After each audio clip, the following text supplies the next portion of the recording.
Shalom saudara yang dikasihi Tuhan, salam sejahtera untuk kita semua.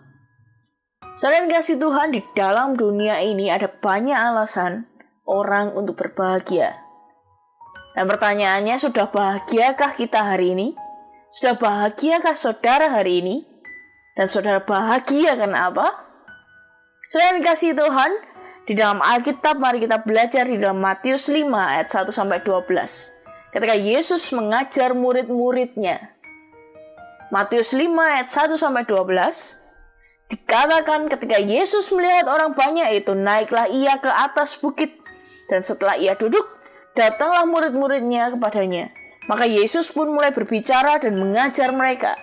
Katanya, berbahagialah orang yang miskin di hadapan Allah, karena merekalah yang empunya kerajaan sorga. Berbahagialah orang yang berduka cita, karena mereka akan dihibur. Berbahagialah orang yang lemah lembut, karena mereka akan memiliki bumi.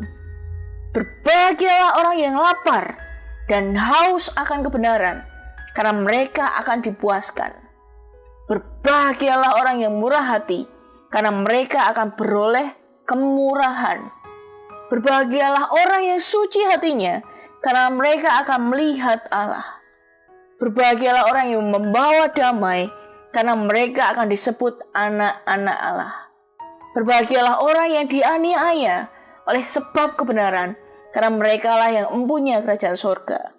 Berbahagialah kamu jika karena aku kamu dicela dan dianiaya, dan kepadamu difitnahkan segala yang jahat. Bersukacita dan bergembiralah, karena upahmu besar di surga. Sebab demikian juga telah dianiaya nabi-nabi yang sebelum kamu. Saudara dikasihi Tuhan, sudahkah kita menjadi orang yang berbahagia? Di dalam ayat ini dikatakan, berbahagialah orang yang miskin di hadapan Tuhan. Berbahagialah orang yang lemah lembut. Berbahagialah orang yang murah hatinya, orang yang suci hatinya, dan lain sebagainya. Dan dikasihi Tuhan, mari berbahagia atas hidupmu hari ini. Mari berbahagia atas setiap yang kita punya hari ini. Mari berbahagialah kita, karena Tuhan bersama dengan kita. Di dalam Mazmur 33 ayat 12 dan 5-15 dikatakan, berbahagialah bangsa yang Allahnya ialah Tuhan, suku bangsa yang dipilihnya menjadi miliknya sendiri.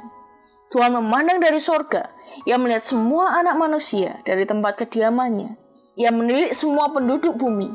Dia yang membentuk hati mereka sekalian, yang memperlihatkan segala pekerjaan mereka. Saudara yang dikasihi Tuhan, berbahagia itu adalah kita yang memiliki Allah sebagai Tuhan dan Bapa kita. Jadi saudara, marilah kita menjadi orang yang berbahagia. Entah dalam kondisi apapun, asalkan Tuhan bersama dengan kita, maka berbahagialah kita. Karena kita memiliki Dia, itu sudah cukup. Tuhan Yesus memberkati.